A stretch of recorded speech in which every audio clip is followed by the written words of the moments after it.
हमारे चैनल को सब्सक्राइब करें और बेल आइकन दबाएं। जो देश के लिए हमेशा साथ में लड़े, आज दुश्मन बन क्यों आमने सामने खड़े। रुक जाओ! चला गोली अभिजीत! दया! उनकी कहानी अभी बाकी है, जिनका बस नाम ही काफी है। CID वापस आ रहा है सोनी एंटरटेनमेंट टेलीविजन पर। क्या लगता है केडी, DCP चित्रोले ने ये खून किए हैं? अभिजीत, मैं तो अदालत में यही प्रमाणित करने का प्रयास कर रहा था कि वो हत्यारे नहीं है। ये हत्याएं उन्होंने नहीं की कि अचानक उन्होंने अपराध अपने सर ले लिया। बड़े विचित्र पुलिस ऑफिसर है, पूरा केस घुमा कर रख दिया। अच्छे अच्छों को घुमा देता है ये DCP। अगर तुम इस आदमी को अच्छी तरीके से जानते होते तो इसका केस लड़ना तो दूर, इसे अपने पास खड़ा भी नहीं करते। इतना काइया आदमी है ये कि कब क्या कर बैठेगा कुछ पता नहीं चलता। ये जो अदालत में पलटी मारी है ना, अपना गुनाह कबूल कर लिया है, ये बिना बात के नहीं किया है। इसके पीछे कोई ना कोई चाल है केडी, कोई ना कोई चाल है। मतलब जब तक जनार्दन गवाही देने नहीं आया था तब तक तो सब कुछ ठीक चल रहा था। ये सब जो हुआ है जनार्दन की गवाही के बाद ही हुआ है। हाँ, जनार्दन जब DCP साहब के पास जाके रोया उसके बाद ही कुछ हुआ है। करेक्ट। जनार्दन ने DCP के हाथ पे कोई संदेश लिखा था, जिसे पढ़ने के बाद वो घबरा गए और उसके बाद ही उन्होंने अपना बयान बदल दिया था। तुम बिल्कुल ठीक कह रहे हो अभिजीत, वो संदेश ही इस चक्रव्यूह की जड़ है। और वो संदेश क्या था वो सिर्फ जनार्दन बता सकता था, मगर वो तो मर गया। सारा सीक्रेट अपने साथ ले गया, मगर जनार्दन के हाथ से शायद तारिका को कुछ पता चल सकता है। पर तब तक हमें कोई और रास्ता निकालना होगा। अब एक ही रास्ता बचा है। समय बहुत कम है और अदालत अपना निर्णय सुनाए उससे पहले जनार्दन के हत्यारे को ढूंढना होगा। जाएगा कहां वो, उसे तो हम ढूंढ निकालेंगे। बस समय बहुत कम है केडी, समय कम है। अभिजीत, CID के लिए कोई काम मुश्किल नहीं। हाँ तारिका। सर, जितनी कोशिश करती हूँ काम में मन लगाने की, उतनी ज्यादा सालों के सर की याद आती है। देखो तारिका, मैं तुम्हारा दुख समझ सकता हूँ। वैसे सालुंकी मेरा भी सबसे करीब दोस्त था। उसके जाने का दुख तो मुझे भी है। इसका मतलब ये नहीं कि मैं अपनी ड्यूटी नहीं करता। ड्यूटी तो करनी चाहिए, है ना? वैसे बहुत बुरी तरह से मारा है जनार्दन को। बड़ी खौफनाक मौत हुई है इसकी। हाँ सर, इसकी बॉडी पर मल्टीपल फ्रैक्चर्स हुए हैं। इसके सीने की रिब गेज, कंधे की हड्डी सब टूट चुकी है। इसका चेहरा भी बुरी तरह से कुचला गया है। सर, मुझे लगता है इसे मारने के लिए इसके ऊपर ट्रक या बस चलाई गई होगी। ट्रक या बस से कुचल दिया है? अगर खूनी जनार्दन की मौत एक एक्सीडेंट दिखाना चाहता था तो फिर उसने जनार्दन की लाश को उस वेयरहाउस में क्यों छुपाया? वेयरहाउस में क्यों? ये बात कुछ हजम नहीं हो रही है। सर, हाँ। इसके हथेली पर ये जो कुछ लिखा हुआ है ना? क्या लिखा है डॉक्टर तारिक का? 1 मिनट, अभी बताती हूँ।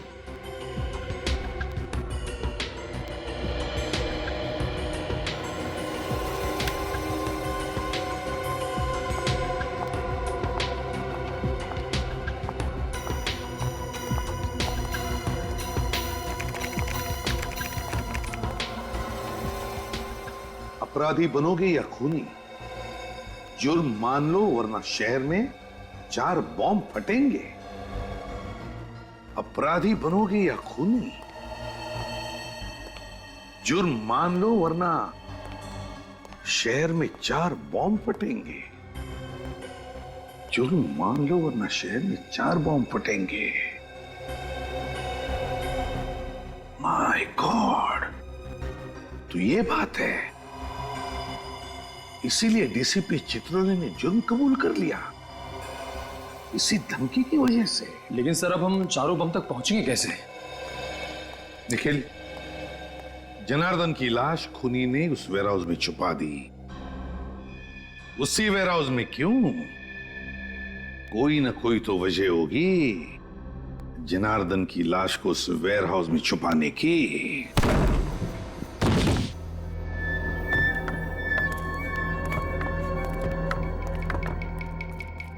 कमाल है, गोडाउन में सामान भरा पड़ा है, मगर ना कोई चौकीदार ना कोई सुपरवाइजर। किसी ना किसी को तो होना चाहिए था यहाँ पे। सर, जब जनार्दन की लाश यहां से मिली थी तब भी यहां कोई नहीं था। सचिन, एक काम करो, बगल में जो गोडाउन है वहां के चौकीदार को लेके वहां पे। कोई ना कोई वजह जरूर होगी कि उन अपराधियों ने जनार्दन की लाश को यहां पे लेकर आए। रजत, जरा ढूंढो करो। सर,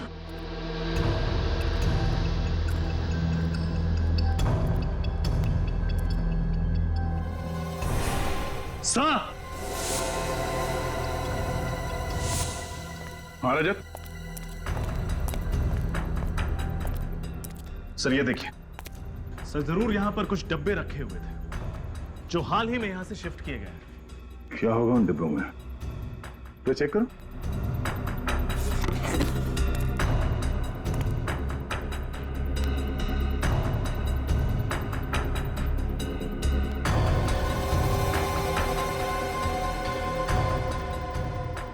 सर, हाँ? इसमें तो बस नॉर्मल सामान है, कुछ खास नहीं। और जो बॉक्सेस यहां से ले जाया गया उसमें नॉर्मल सामान नहीं था, आरडीएक्स था। आरडीएक्स? हाँ, वो मुजरिम इस जगह का इस्तेमाल कर रहे थे आरडीएक्स रखने के लिए। सर,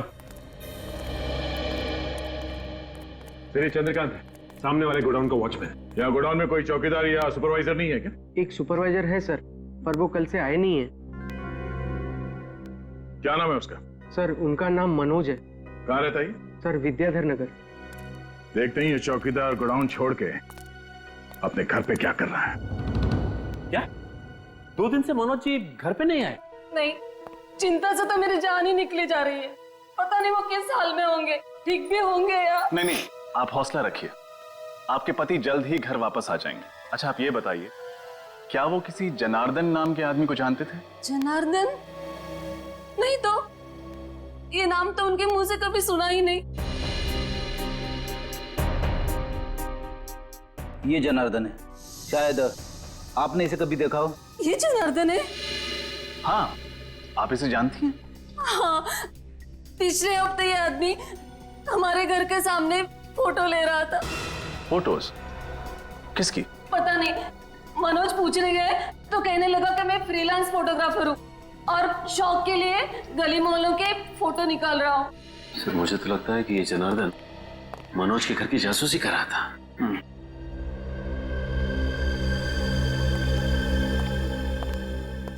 ये आदमी कौन है? यही तो मेरे पति है, मनोज। ये मनोज है? हाँ, लेकिन आप ऐसा क्यों पूछ रहे हैं? आपने इन्हें कहीं देखा है क्या? शायद। इनकी कोई मेडिकल रिपोर्ट्स हैं आपके पास? जी, अभी लाती हूँ।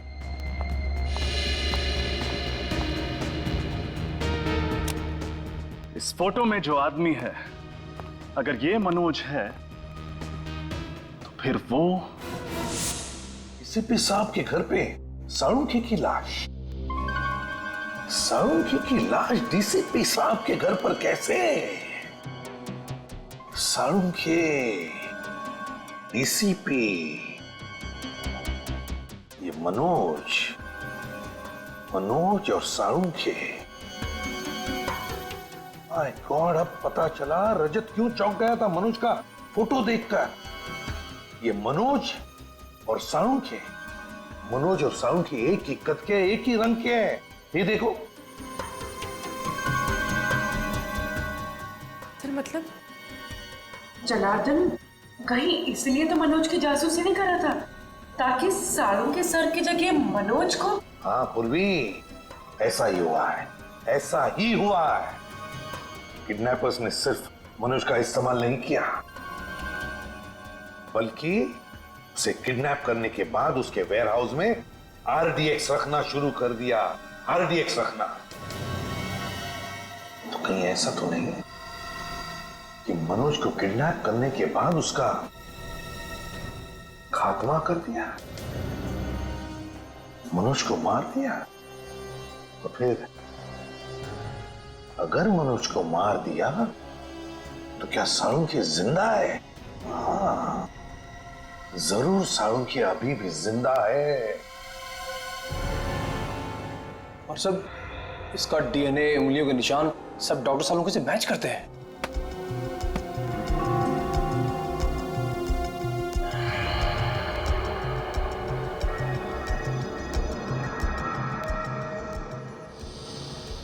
अपेंडिक्स ऑपरेशन का निशान? सर, सर साळुंखे सर ने तो कभी भी अपेंडिक्स का ऑपरेशन करवाया ही नहीं था।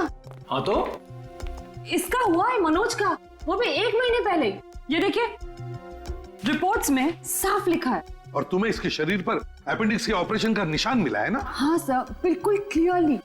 ये देखिए सर, इसका मतलब साळुंखे सर जिंदा है। वाह। अगर साळुंखे जिंदा है तो फिर उसे जल्दी से जल्दी ढूंढना चाहिए। लेकिन एक सवाल खड़ा होता है कि अगर ये मनोज है तो फिर इसकी उंगलियों के निशान साळुंखे की उंगलियों के निशान के साथ मैच कैसे होते हैं? ये तो मेरी भी समझ में नहीं आ रहा है सर। तरीका एक बात बताओ, पिछले कुछ दिनों में तुम दोनों के अलावा, मेरा मतलब है तुम और साळुंखे के अलावा, लैब में और भी कोई आया था? याद करो। हाँ सर, रोहन, वो lab attendant. I am sure उसी ने साळुंखे सर की डिटेल्स के साथ छेड़छाड़ की होगी। Rohan lab attendant? तो फिर इस रोहन को उठाओ और साळुंखे कहां है ये डीसीपी चित्रोले के घर से पता चलेगा।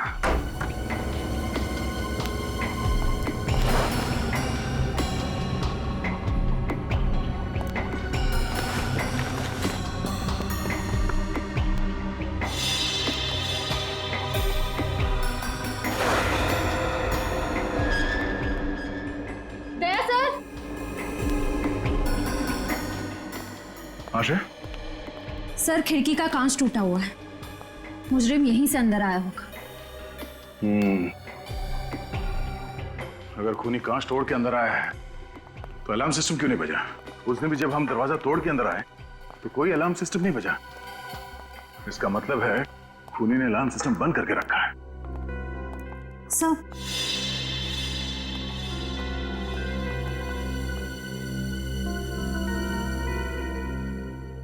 अलार्म बंद है। लेकिन सर जब मुजरिम ने खिड़की तोड़ी तब तो अलार्म बजा होगा ना? तो क्या उसने अंदर आकर ये अलार्म बंद किया? एक बार अलार्म सिस्टम बज जाए तो उसे बंद करने के लिए इसमें पासवर्ड डालना पड़ता है। लेकिन सर ये पासवर्ड तो सिर्फ डीसीपी सर जानते होंगे, तो फिर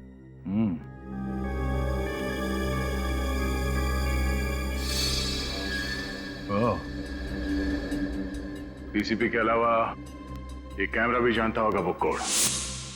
इस कैमरे के जरिए खूनी को वो पासवर्ड के बारे में पता चल गया जब डीसीपी साहब ने वो पासवर्ड इस अलार्म में डाला। लेकिन सर इस कैमरा की फुटेज उस मुजरिम तक कैसे पहुंची होगी? सर हो सकता है उस मुजरिम ने यहाँ कहीं आसपास ट्रांसमीटर छुपा रखा हो। हाँ, ट्रांसमीटर होना चाहिए आसपास।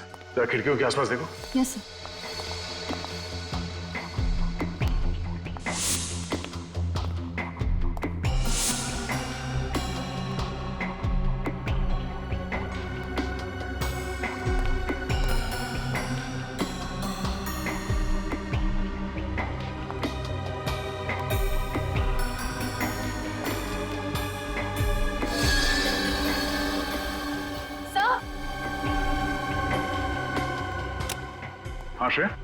सर, ट्रांसमीटर, अगर वो खूनी मनोज की लाश यहाँ लेकर आया था जरूर किसी गाड़ी में रख के लाया होगा। लेकिन सर पड़ोसी कह रहे थे कि उन्होंने किसी अनजान गाड़ी को घर के बाहर नहीं देखा। अच्छा,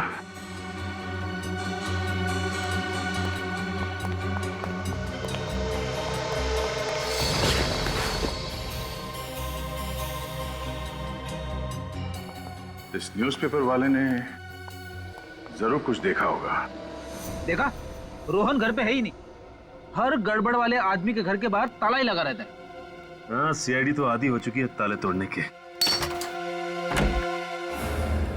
कौन ने जरूर कोई सुराग छोड़ा होगा, ढूंढो।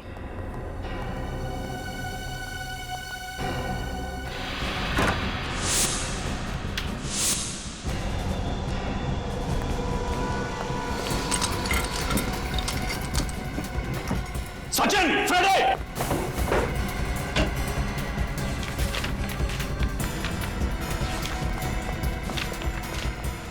बॉम्ब बनाने का इतना सारा सामान,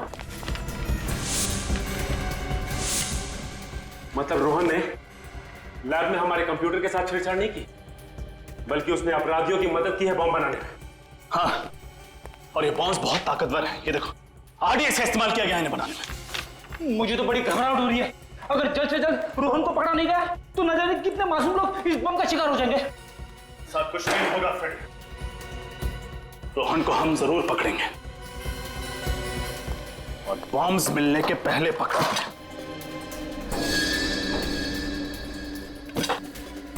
टूटा हुआ सिम कार्ड, जरूर रोहन ने नया सिम कार्ड खरीदा होगा।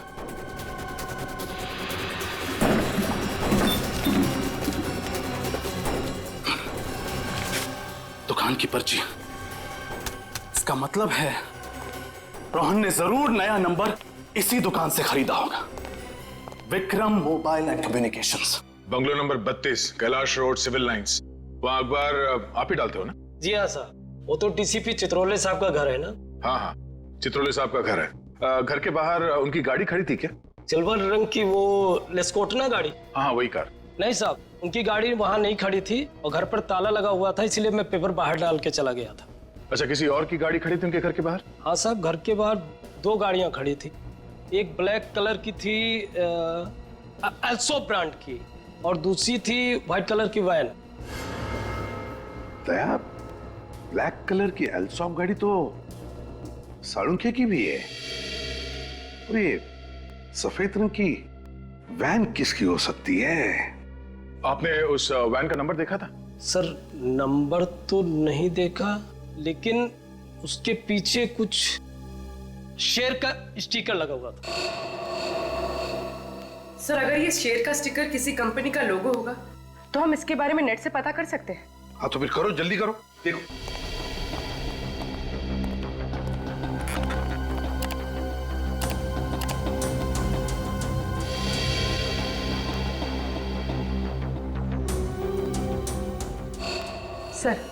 सर ये है सारे लोगो। आओ दिखाओ जरा, कौन सा स्टिकर था? देखो ये सारे लोगोज हैं। ये वाला सर। Diwan fashion house. पूर्वी, काम करो, इस दीवान फैशन हाउस में फोन करके पूछो कि उनके पास कोई सफेद रंग की डिलीवरी वैन है क्या जिसके ऊपर ये ऐसा स्टिकर है। आप जा सकते हैं। Thank you. दया, ये दीवान फैशन हाउस की गाड़ी का,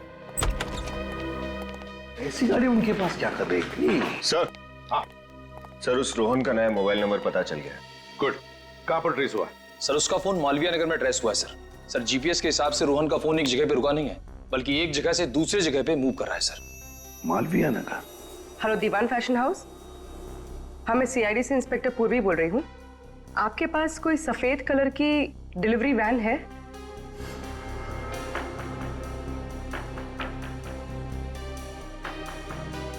thank you sir. Sir Diwan fashion house की एक सफेद कलर की वैन चोरी हुई है और उस वैन का नंबर है ABZ 4717AZ। ओह, दया कंट्रोल रूम को फोन करो, उनसे कहो कि अगर ऐसे सफेद रंग की कोई डिलीवरी वैन दिखे तो हमें तुरंत इन्फॉर्म करें। Yes sir. और फिर ये रोहन, इस रोहन का तो जल्दी से जल्दी पता लगाना पड़ेगा।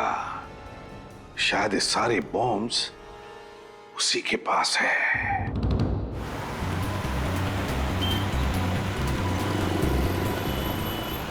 रोहन का मोबाइल प्रिंस रोड की तरफ मुड़ गया। ओह नो, कहीं ये सेलूर बाजार तो नहीं जा रहा?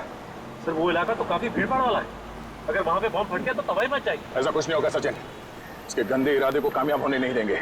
सीआईडी से रोक लेगी। एक काम करते हैं, आगे से राइट लेते हैं, शैतान चौकी से शॉर्टकट है सीधे सेंट्रल बाजार जाने के लिए। सचिन, बॉम्ब स्क्वाड को फोन करो और उन्हें फौरन सेंट्रल बाजार पहुंचने के लिए बोलो। Bomb squad?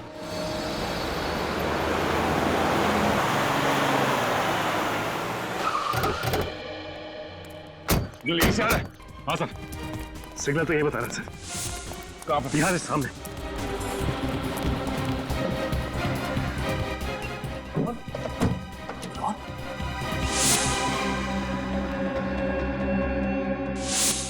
ये जिंदा है। एम्बुलेंस बुलाओ। सचिन जल्दी। रजत इसे बाहर निकालो। संभाल के। गोली सीधे छाती पे मारी है।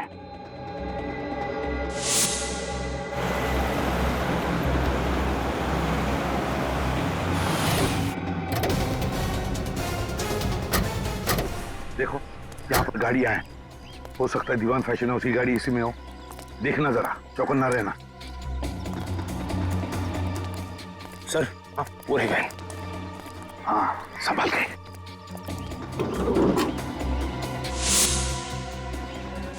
गाड़ी को अंदर से अच्छी तरह से चेक करो, देखो कोई ना कोई सुराग जरूर मिलेगा।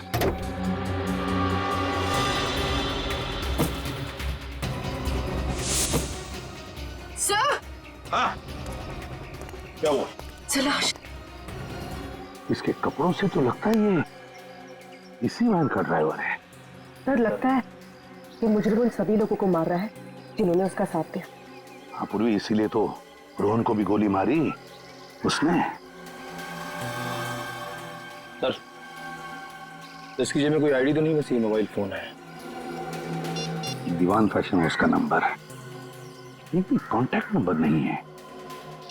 अरे फोन रिकॉर्ड्स में इनकमिंग आउटगोइंग कुछ भी नहीं।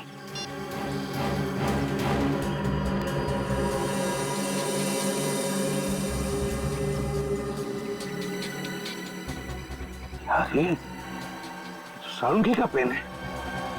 इसका मतलब है सारुंगी को इसी वैन में ले जाया गया किडनैप करके। My God. निखिल जल्दी से बॉम्ब डिटेक्टर लेकर आ, हो सकता है इस गाड़ी में बॉम्ब है।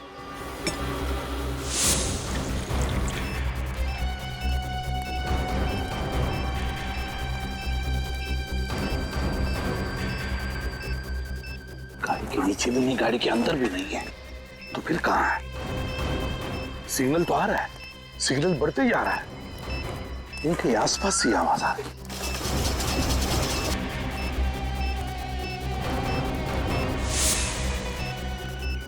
सिग्नल और भी बढ़ने लगा।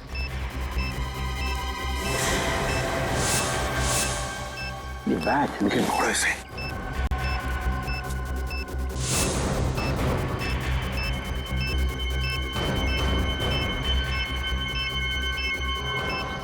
सिग्नल तो दिखा रहा है, बॉम्ब यहीं कहीं आसपास है।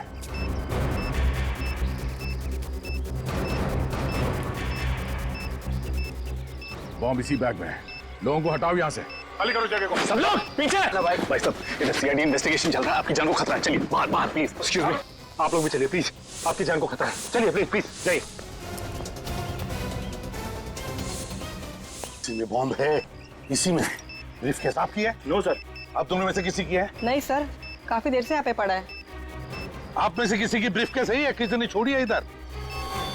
ठीक है, सबको पीछे कर दो। आइए प्लीज जल्दी आइए। प्लीज दूर हो जाइए जल्दी। रुक इधर। स्कूटर यहाँ पे किसने पार्क किया? ये साहब सुबह से यहाँ खड़ा है, मुझे नहीं पता किसका है। स्कूटर सुबह से ऐसे ही खड़ा है यहाँ पे? हाँ साहब सुबह से खड़ा है यहाँ पे। तुमने देखा ना किसने पार्क किया स्कूटर? साहब मैं अपने काम में बिजी था, मुझे ध्यान नहीं रहा। चलो भागो यहाँ से।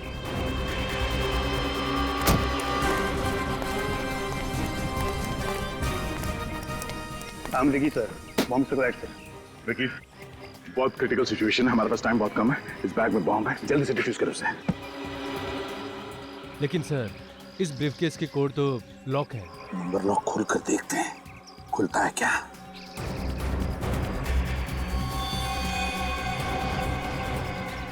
समझ में नहीं आता ये क्या नंबर्स हैं। काम करो, बॉम्ब स्क्वाड को फोन करो, बोलो जल्दी आ जाए वो लोग।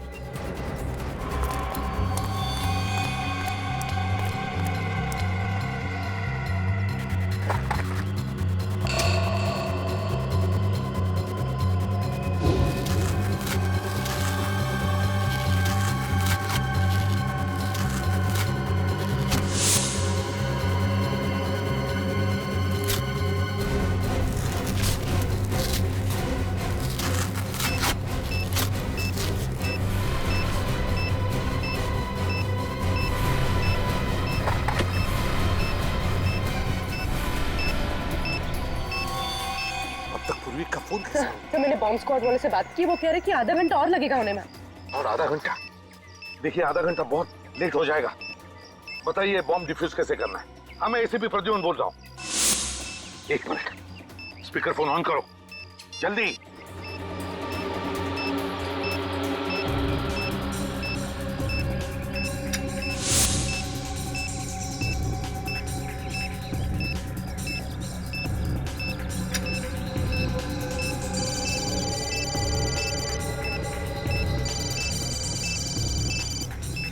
सर, ये तो रोहन का फोन बज रहा है। कोई लैंडलाइन नंबर है। सर, फोन नहीं उठाएगा। अगर फोन रिसीव किया तो बम फट जाएगा सर। इसका कनेक्शन इससे है सर। व्हाट? जल्दी कुछ कीजिए। हाँ, बॉम्ब पे टाइमर लगा हुआ है। टाइमर बंद है, घड़ी बंद है। वो है, उसमें दूसरा तार लगा हुआ है। पीले रंग की, लाल रंग की और नीले रंग की वायर्स हैं। एक काम करिए, पहले आप पीला वाला वायर काटिए। पीला वाला।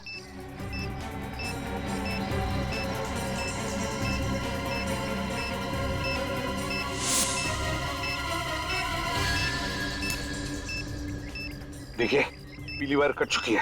अब बताइए आगे क्या करना है, जल्दी बताइए प्लीज। ये तो वैन के ड्राइवर का फोन है। यहाँ तो टाइमर शुरू हो गया है। फोन रिसीव मत करना, अगर रिसीव किया तो बॉम्ब फट जाएगा। हेलो, सुन लिया आपने? बॉम्ब एक्टिवेट हुआ है सेल फोन के जरिए। अब क्या करें हम? 7 सेकंड बचे।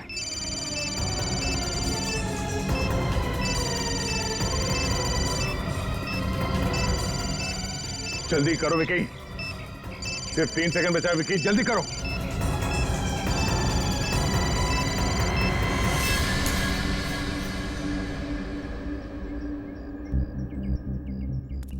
एक बॉम्ब को तो फटने से रोक लिया, न जाने बाकी के बॉम्ब्स कहां रखे हैं।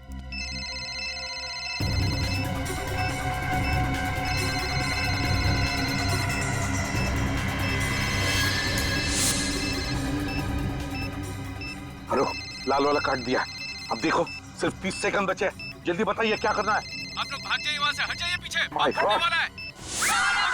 जल्दी, लेट्स गो, चलो जल्दी।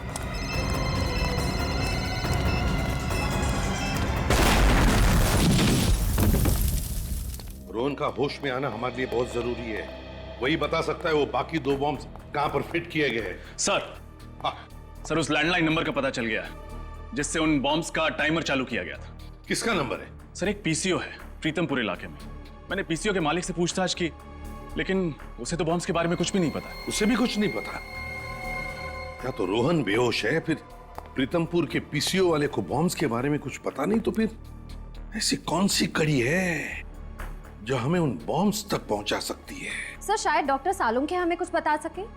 हाँ, सालुंखे बता सके। अगर हम सालुंखे तक पहुंच गए ना, तो सालुंखे हमें जरूर उन 2 बॉम्ब्स के बारे में बता सकेगा। सर, एक ऐसा सुराग पता चला है जिससे शायद हम लोग डॉक्टर सालुंखे तक पहुंच सकेंगे। कैसा सुराग? सर, मैं दीवान फैशन हाउस रहा हूँ। वहाँ के मैनेजर ने मुझे बताया कि वहाँ से निकलने से पहले उस कार्गो वैन ने 12,500 किलोमीटर की दूरी तय की थी। और जब हमें वैन मिली तब कितनी चली थी?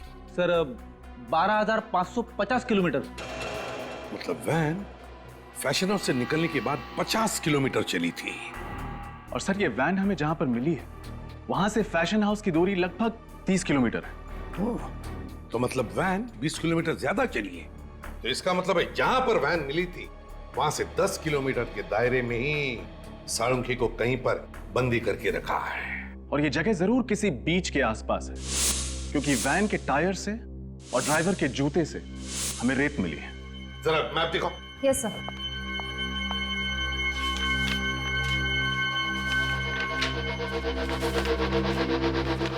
दीवान फैशन हाउस कहां पर है? ये रहा दीवान फैशन हाउस, और हमें वैन मिली थी उनकी यहां पर। अब यहां से 10 किलोमीटर के दायरे में बीच है ये प्रिस्टीन बीच। बस प्रिस्टीन बीच के आसपास जितने भी घर, जितनी भी बिल्डिंग्स हैं, सब चेक करो।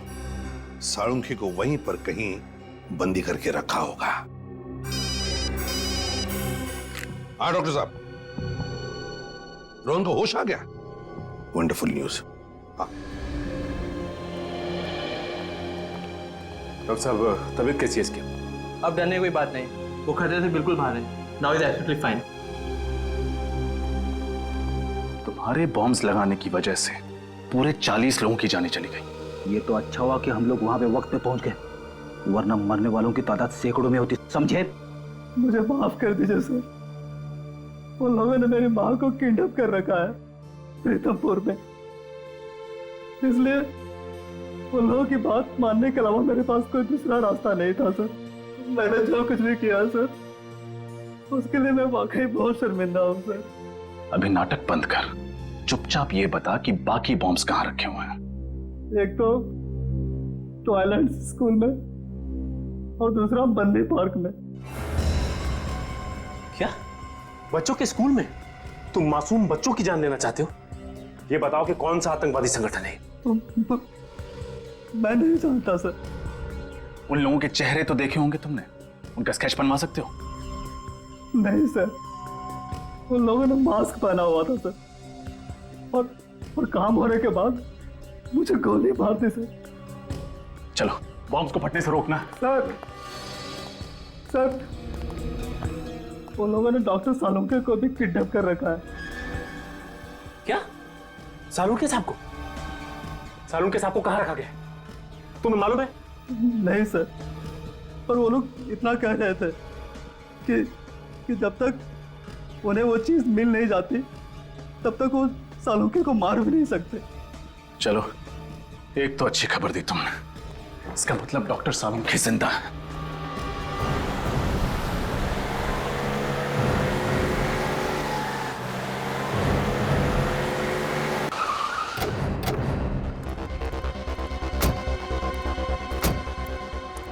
सचिन, फ्रेडी, पूरा एरिया छान मारो। तुम? हाँ साहब।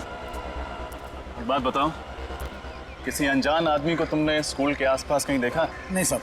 ठीक से याद करो, कोई आदमी जिसके पास बैग हो, कोई ब्रीफकेस हो। नहीं साहब, ऐसा तो कोई आदमी नहीं देखा। स्कूल के अंदर कोई अनजान आदमी तो नहीं घुसा ना? नहीं साहब, स्टूडेंट्स और पेरेंट्स के अलावा अंदर किसी भी इंसान का जाना मना है। और अगर कोई आदमी पेरेंट बन के घुस जाए तो? सर, पेरेंट्स के स्पेशल आई कार्ड होते हैं, हम उसे देख के अंदर छोड़ दें। हाँ ठीक है।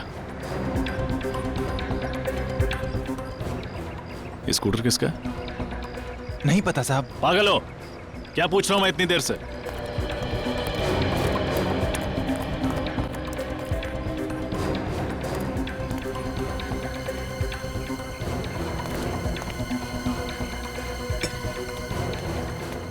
अरे भाई साहब क्या कर रहे हो आप? अरे मेरा स्कूटर है ये। अरे तुम गाड़ी दिखा। कार्ड ये लीजिए card.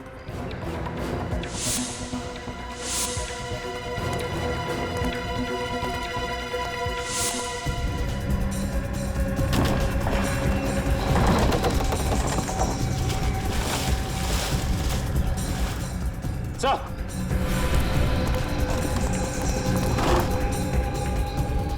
Briefcase.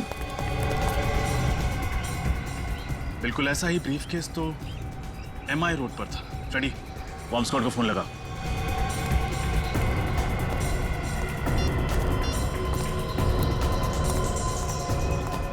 Hello bomb squad.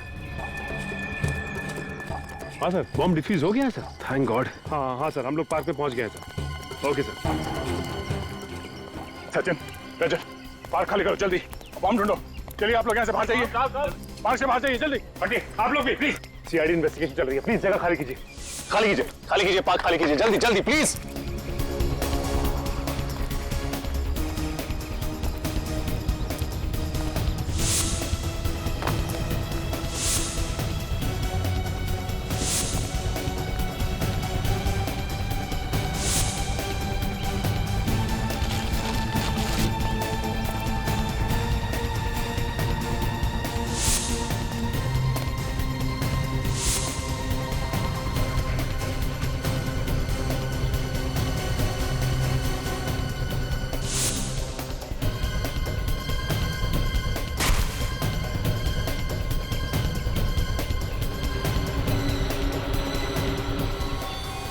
Sachin, रजत,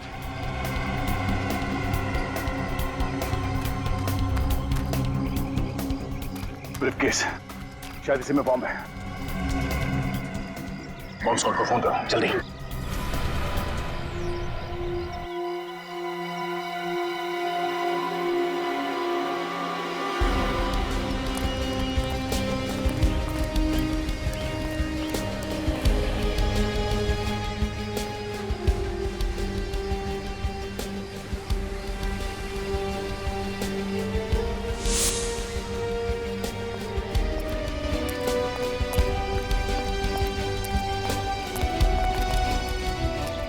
ये आखिरी बंगलो बचा हुआ है।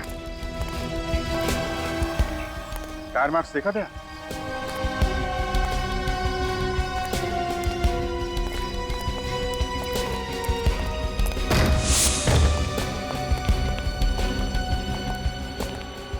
दाईं तरफ देखो।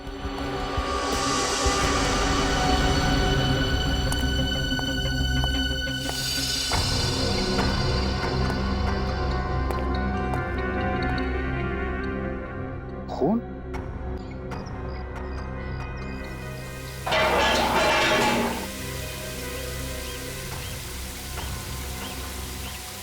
सालों के सर? सर! सर!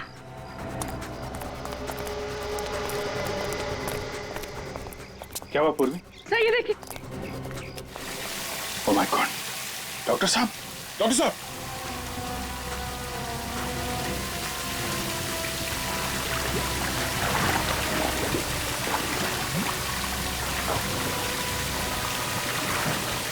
जल्दी से सीढ़ी का इंतजाम करो।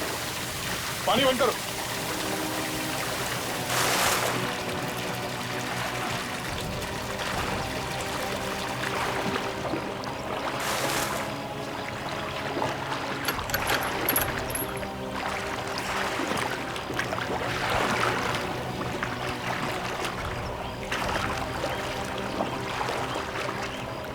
जरा संभाल के ऊपर। हाँ, ओके।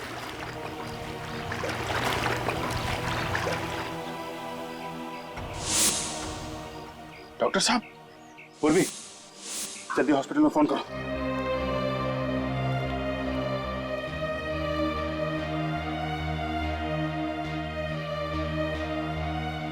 संख्य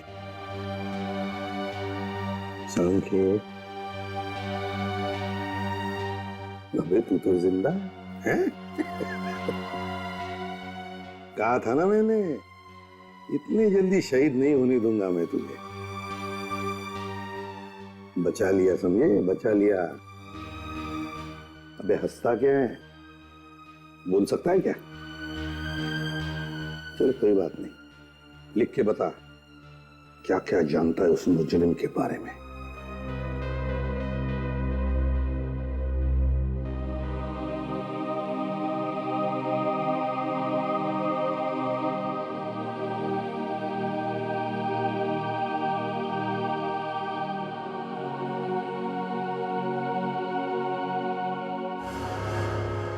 तीजा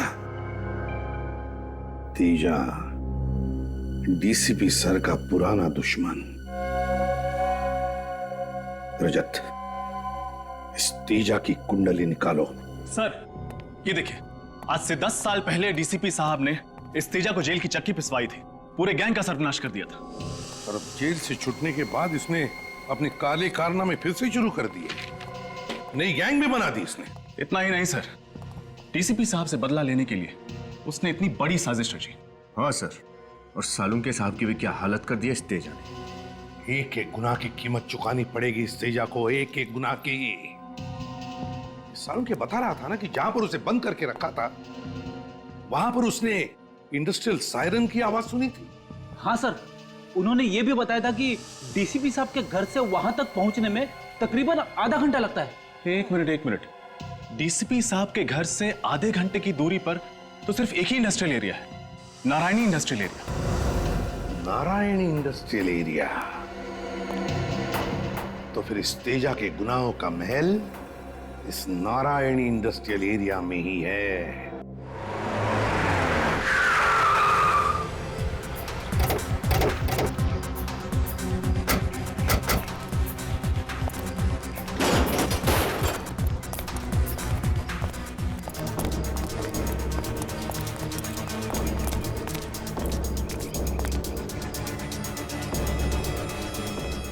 संभाल के, पता नहीं कितने लोग हैं अंदर।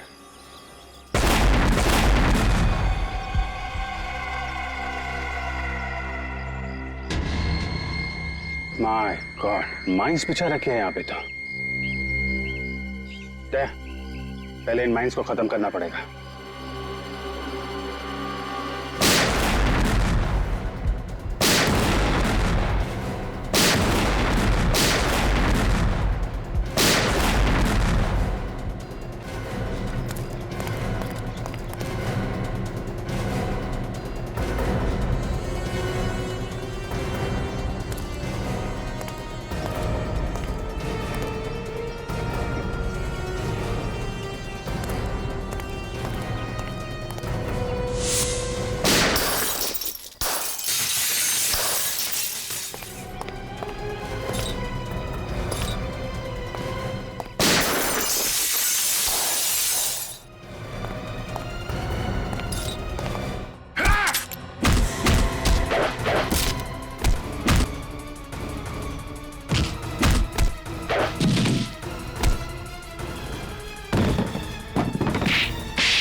क्या बोला तू?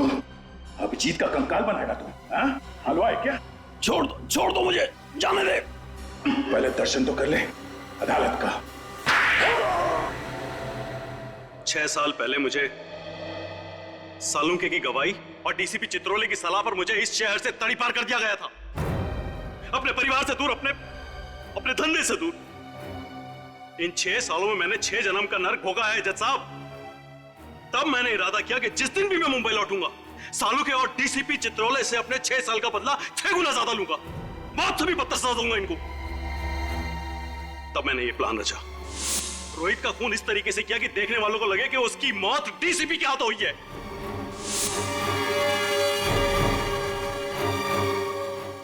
और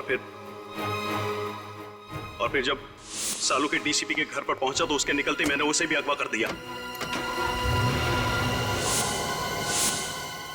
और फिर सालुंके के कपड़े एक लाश को पहनाकर अपने आदमियों के द्वारा डीसीपी के कमरे में छुपा दिया। उसका चेहरा इस कदर बिगाड़ दिया कि देखने वाले पहचान नहीं सके कि वो कौन है।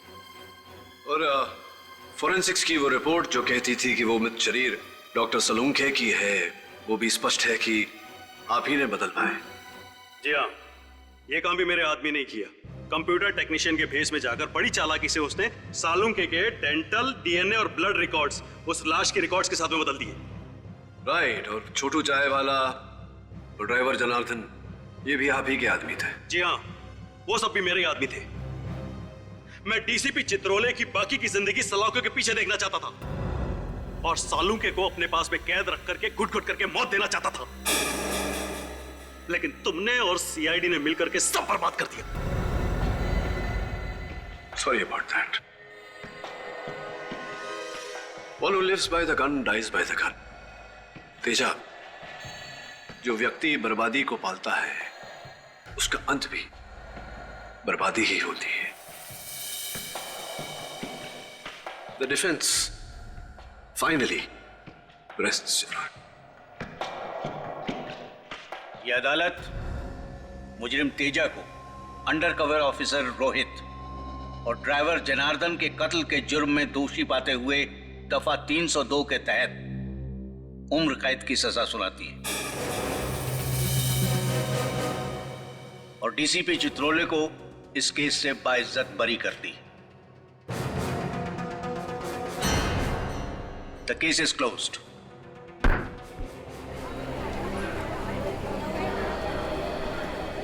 और एक साहब।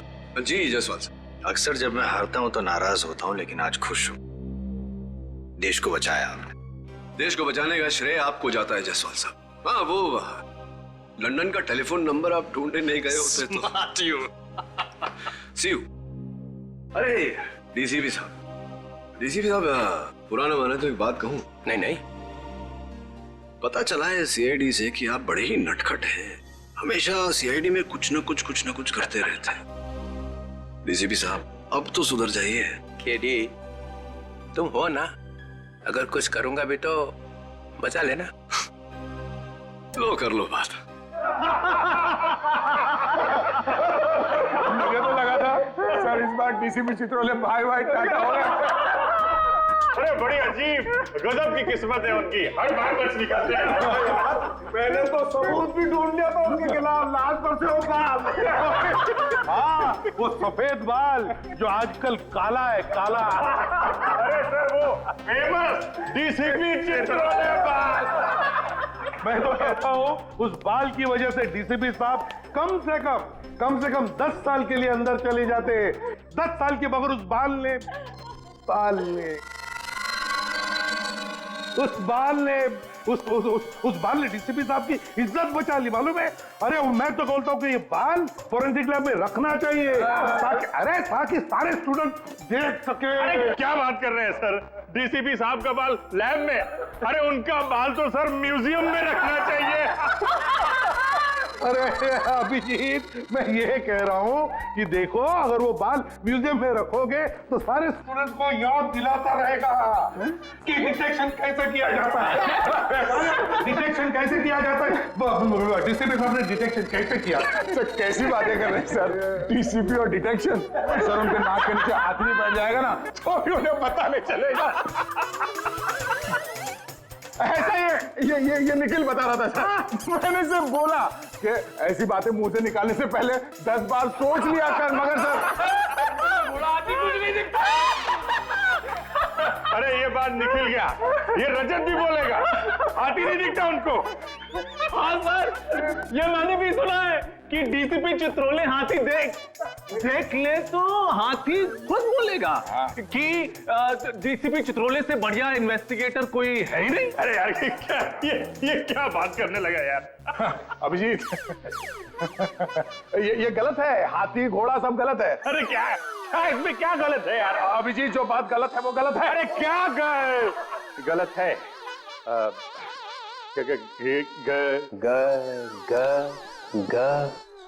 ग से गधा।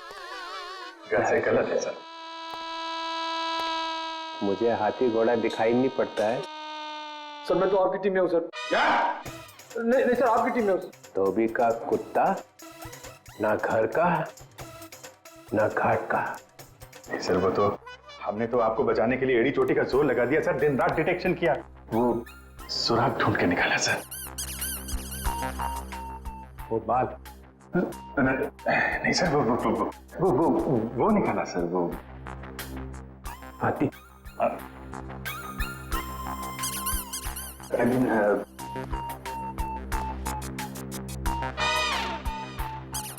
सर मेरा बाल म्यूजियम में जाएगा। हाँ सर, यस सर, म्यूजियम में पढ़ाने के लिए, देश की सेवा में। देश की सेवा? मेरे बाल से देश की सेवा होगी? हाँ sir, of course. You know, officers आएंगे, उस बाल को देखेंगे, डिटेक्शन सीखेंगे। यू नो, डिटेक्शन आपके बाल से। मेरे बाल से डिटेक्शन सीखेंगे? हाँ, डिटेक्शन सीखेंगे मेरे बाल से। देखो तुम लोग आगे आगे क्या होता है।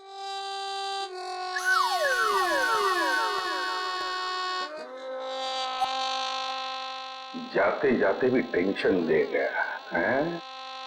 अरे देखा जाएगा।